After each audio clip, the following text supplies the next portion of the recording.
এক দাদা দৌড়ে এসে ঠাকুরকে হঠাৎ করে বললেন, ঠাকুর, আমি একদম ভালো নেই, খুব খারাপ অবস্থায় চলছে।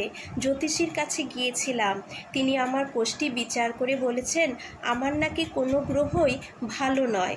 বুধ, বৃহস্পতি, শুক্র, শনি সবই বকরি। তিনি আমাকে একটা যজ্ঞ করতে বলেছেন। আমি তো সামান্য চাকরি করি, আমি কি করে করব? এক নিঃশ্বাসে কথাগুলো বলে কান্না শুরু করে দিলেন। শ্রী ঠাকুর বললেন, তুই থাকিস কোনে? তিনি জানালেন, আজ্ঞে বেলেঘাটায়। প্রিয় পরম প্রশ্ন করলেন, কি কি গ্রহ খারাপ বলেছে? তিনি বলছেন, আজ্ঞে সবই। ঠাকুর জিজ্ঞাসা করলেন, ওরা থাকে কোনে? এ জিজ্ঞাসায় কোনো মানে তিনি বুঝতে পারলেন না, ফলে চুপ করে বসে রইলেন। সঠিক জবাব নেই। সমেত ভক্তবৃন্দ কারো কাছেই, চারদিক নিস্তব্ধ, অথচ ঘরভর্তি লোকজন, সবাই হা করে তাকিয়ে রয়েছেন দয়ালের দিকে।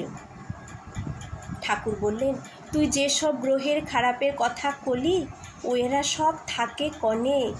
ভদ্রলোক আবার চুপ, মুখে রা নেই, উচ্ছল স্বর নেই, বয়ে যায় টুকরো সময়, শুধু অস্ফুট উচ্চারণে জানালেন, আমি জানি না ঠাকুর।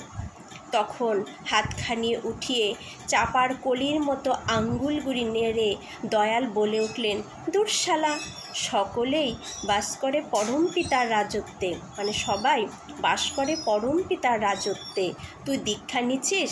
তিনি ঘাড় নেড়ে জানালেন, আজ্ঞে হ্যাঁ। রসিক শেখর জানাতে চাইলেন, নিয়ম মতো ইষ্টভৃতি করিস? তিনি বললেন, আজ্ঞে হ্যাঁ। এবার রসিকোত্তমের প্রশ্ন, 30 দিনে নিয়ম মতো ইষ্টভৃতি পাঠাস?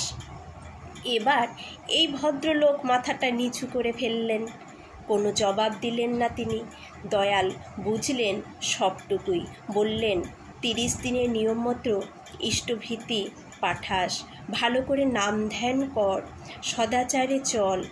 ডান হাতের এরপর তুড়ি বাজিয়ে বললেন, নাম ধ্যানের জোর বাড়ায় দে শালা, দেখ না কনেকার জল কোনে যায়। দীক্ষা নিচ্ছিস তা অমন ম্যানতামারা কথা কষকে? পরমপিতার ছাওয়াল, শালা মাথা উঁচু করে চলা লাগে। আবার অন্য সময় ছড়ায় বলেছেন, জ্যোতিষ ধরে করতে যে চায়, বাঁচা বাড়ায় কিস্তিমাত, জীবন চলো না খাবি খেয়ে, হয়ে থাকে ধুলির স্বাদ। জয় গুরু।